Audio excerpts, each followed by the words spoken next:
Hey, everybody, and welcome to episode 12 of May Google Be With You. And I'm very excited about this particular episode because not only am I geeky with Google, but I love to code. And today, myself and my friend Michael, we're going to be talking to you about Google CS First. Yes, I love it. Now, what I'm going to be doing is we're going to be talking about what exactly is CS First, getting you going with some of those resources. But I think the most important thing, Michael, is that this is built in so that teachers don't have to worry about a thing.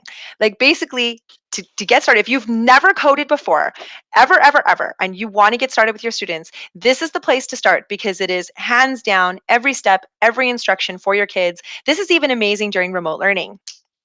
Yeah, no, I agree. It's got all the tutorials in there. It's almost like you don't need to know anything. You just kind of lead the horse to the water, right? And the students eat this up. 100%. Now, what's great is this is going to work on any device. If your students just have iPads, Chromebooks, just a browser is all you need, and now you can make this work. And it is 100% educational. It isn't just one of those coding activities where we're coding for fun or it's just building video games.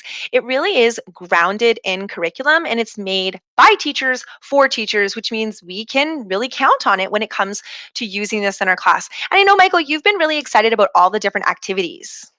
Yeah, well, that's the thing. Once you start looking into it and you're like, oh, what can I do? You'll start seeing that there's so many activities. And there's a couple examples here that you can see there for, multi-day activities also, or just one-offs. If you just want, a 40-minute lesson or whatever it is, but you can also do a project that lasts many, many days. So going through and looking at those activities, it's lots to choose from. So I love it. And what's super great is it's meant to be self-paced. It isn't the idea of everybody working on the same thing at the same time. And so really your students are going to be able to go through, watch the videos and complete things as they want. And I think it's just awesome that this is completely available in French as well for any of our immersion schools.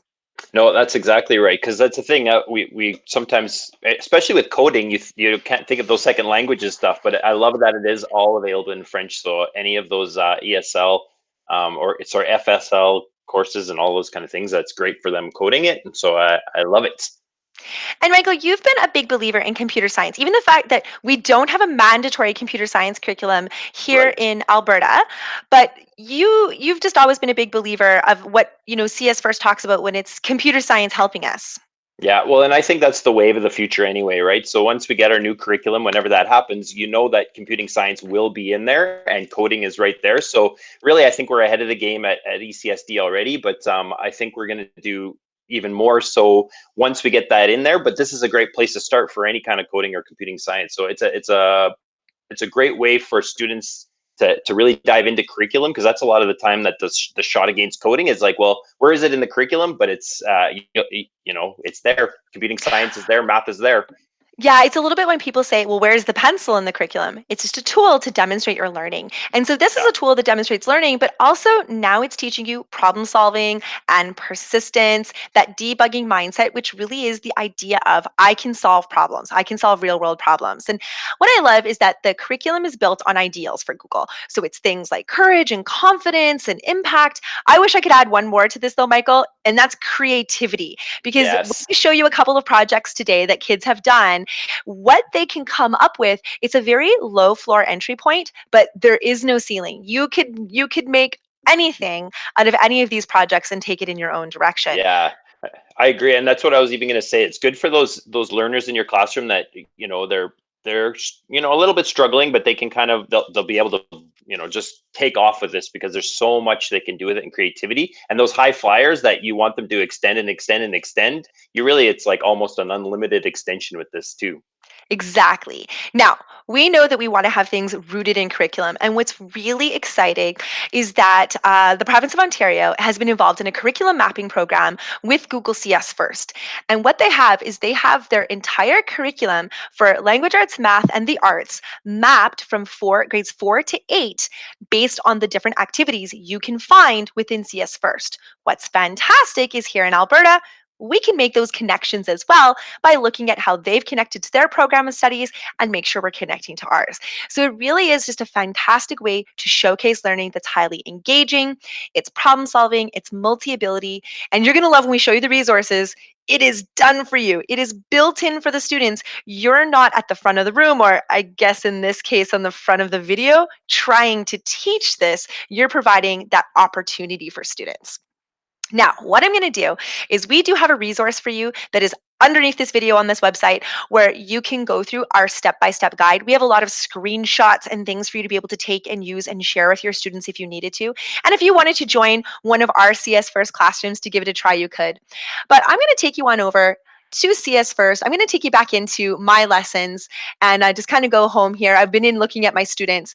And so what you're going to see, it's that it's a computer science curriculum, but it's easy and it's fun, and it's all just using Scratch, a block-based program that kids can drag and drop, much like Lego, to make a character or a sprite do something.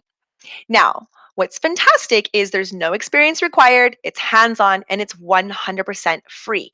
And there's a full curriculum. You can look through the entire curriculum and you can see it can be very subject specific. You could focus on characterization, a presentation, dialogue.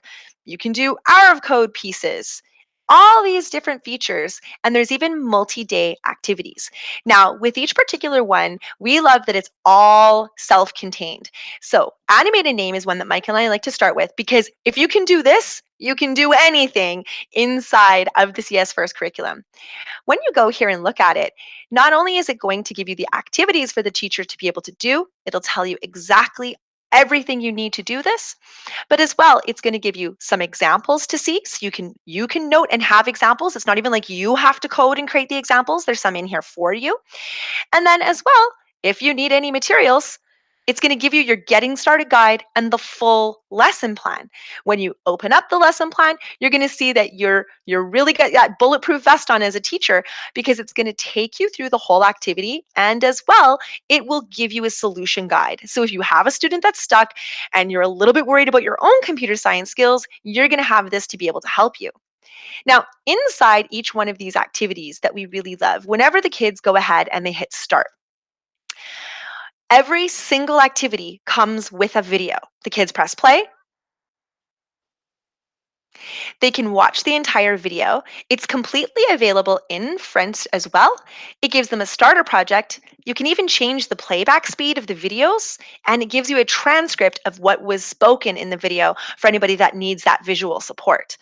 Then it keeps going. Every single extra little activity, another video, more support, complete 100% step by step guide. Now, all of this is organized through creating classes. And what's fantastic is we're used to creating classes in Google Classroom. It has a very similar feel. I can click create a class, I can give it a name, give it a color, and say create. From here, it's simply me choosing which people can be in my class and which activities I want. So when it comes to people, I'm simply getting my students to go to CS First, and I'm going to be able to enter in that class code. But there's a share to Google Classroom button right here that'll help speed that up for them to be able to get that login going. And you can completely have co teachers where Michael and I could both be teaching in this class and have equal access to the students. When it comes to activities, you just press the activity button and you get to go through and search and add those activities that you want. As soon as you find something, like maybe we're doing an interactive presentation, no more boring slide shares. I can add that to my class. I can add it to multiple classes. And now it's going to be available for my students to be in here. Now, I do have some classes, and what I love is there is a full roster. I can see all of my students, I can see everybody that's in here, and I can see the progress that they've made, and I have access to their presentations. Now, in here, I've got a couple of examples I just popped out. I got my 3 kids to work on this, Michael, and what's great is I have kids who have zero coding experience, and then I have a 17-year-old who could probably work for NASA. He loves coding, and they both could approach this in their own ways. And so what's really great about this is I can see Mary was using arrow keys, and this is how she animated her name to get it to draw. That was her goal. With each one of the projects, all of her classmates could remix it and try to do what she did. And you can see inside and you'll see how she created that code and what she did. Every one of these is so exciting because you can see the unique nature of each one of these. This is Simon's. This is very Simon. It follows the mouse and it makes it crazy and it can hit spacebar and it resets it. That was his play on it. But if I pop on over here to Max's, he thought, nah, I'm not just animating a name. I'm going to take this and I'm going to make it into a video game where you actually have to use A and D to jump and use these keys to go all over and capture the different letters. Woo! Super Love it. fun. So we can see how kids can have a really great time, not only getting those problem solving skills, but what a great way to be able to enhance the curriculum beyond just a pencil. And I think in remote learning, that is just one of those things that we can't speak enough about. How we want to have those opportunities to have interactive things that our kids can do at their own pace that still connect with curriculum, but we can see the process of how they built it. Absolutely. And I love that it's for teacher and student, because the teacher, like you said, it has all those lessons, it has all those cheat sheets for you. If you've never coded before, it's got great guidance. And then on the other side, the student side of it, all those video tutorials and everything, like it's beautiful.